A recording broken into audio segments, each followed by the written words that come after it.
이건 정말 너무 슬프고 정말 극악무도한 처형이에요. 아, 미안하다고 얘기했는데 더 얘기하라고 그러면은 어떻게 무릎을 아니, 꿇고 그 있어야 되는 얘기를 거예요. 할 때는 몰랐는데 선생님 지금 갑자기 뭐가 미안한지 말해봐 이렇게 얘기하니까 되게 가슴이 답답하네요. 그래서 여기에서 중요하게 생각하는 건 네. 미안하다고 이야기하는 거로 끝나는 게 아니고 상대방 마음이 그때 당시 어땠는지까지가 들어와야 돼요. 그래서 많은 아내들이 여기에 대한 토로를 하고 남편들도 미안하다고 얘기하면 너무나 두렵다. 매일 물어본다. 그래서 뭔가를 얘기를 하면 아는 사람이 그 모양이냐고 또 이야기를 한다든지. 그렇죠. 아는 사람이. 네. 근데 무슨 소리를 모른다라고 하면 그것도 모르면서 왜 미안하다고 얘기를 했느냐고 그렇죠. 그리고 얘기한다든지. 진심이 안 느껴진다든지. 근데 네. 이 부부 사이에 이게 남자도 마찬가지예요. 이게 의부증, 의처증 다 마찬가지인데 이런 식으로 집착이 심해지면은 이게 정말 힘들어지는 거 아닙니까? 이 병으로 가는 거 아닙니까? 근데 이게 의심하는 마음을 가진 사람이 잘못된 게 아니라 의심하는 마음을 갖게 만드는 그 사람이 잘못된 거 아니에요? 상대방이? 네, 그렇죠. 그런데 여기에서 이제 중요한 거는 집착하고 의부증하고는 조금 구별을 하셔야 돼요. 그래요? 왜냐하면 이 집착이라고 하는 거는 누구나 다 남녀 관계에서 사실은 건강한 사람도 약간의 집착은 다 가지고 있습니다. 사랑하니까. 네, 사랑하니까. 네. 그래서 관계가 좋을 때는 이게 관심이고 사랑의 애정 표현이에요. 자, 그런데 사이가 안 좋았을 때가 문제인데 그때 이제 집착이라고 이야기를 하거든요. 그러면 정상적인 구도로 봤을 때 이 사랑을 얻기 위한 거기 때문에 사랑이 느껴지면 이 집착은 없어져요.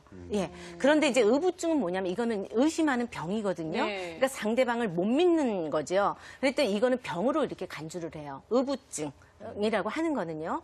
그래서 이 부분은 상대방이 객관적으로 어떤 사실과 이런 증명할 수 있는 부분들이 있음에도 불구하고 이미 안 믿겠다라고 하는 것이 정해지고 네.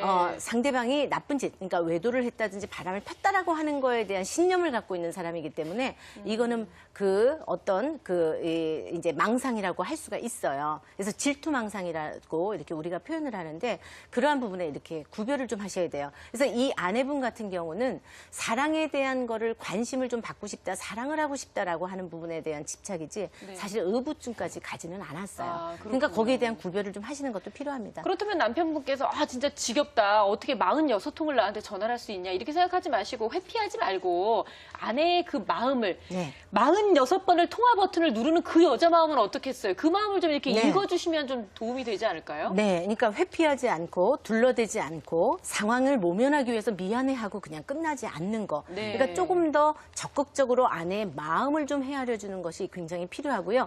이 아내에게의 가장 큰 처방은 뭐냐면 사실은 관심과 사랑이에요. 내가 과거처럼 너를 이렇게 많이 사랑하고 있다라고 하는 거를 알려주는 거예요. 근데 이 두 부분은 이미 관계 패턴이 어떻게 되냐면 도망자와 추격자 관계 패턴이에요. 네. 그러면 도망가는 사람은 뒤에서 쫓아오지 않으면 도망갈 일이 없는 거죠. 그렇죠. 그렇죠? 자, 그러면 이 쫓아가는 사람은 도망가지 않으면 쫓아가지 않아도 되는 거죠. 그렇죠. 그러니까 이게 악순환되는 거를 우선은 멈춰야 돼요.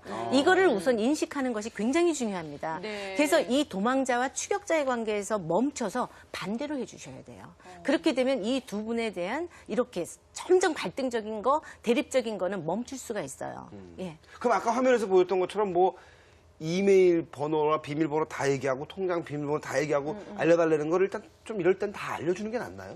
어차피 여기까지 온 거는. 네.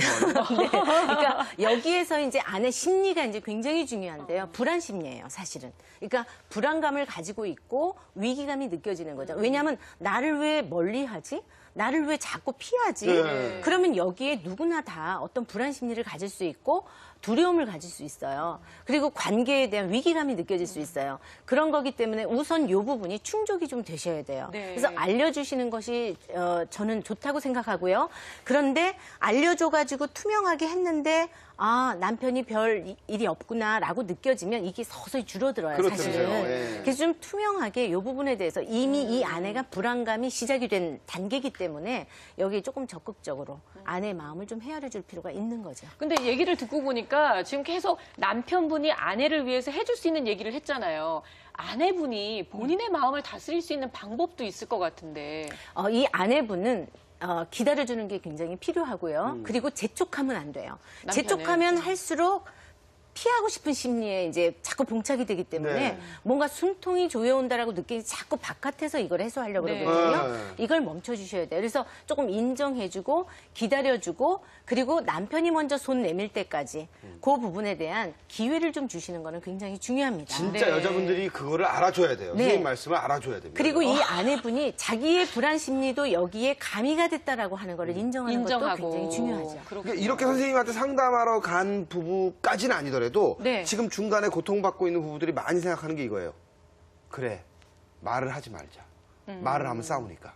이런 식으로 계속 약간씩 피하진 않지만 말수가 점점 줄어드는 거예요. 네. 꼬투리 잡힐까봐. 근데 사실 그러면 그럴수록 문제가 더욱더 심각해지는 것 같아요. 사이가 더 많이 벌어지고.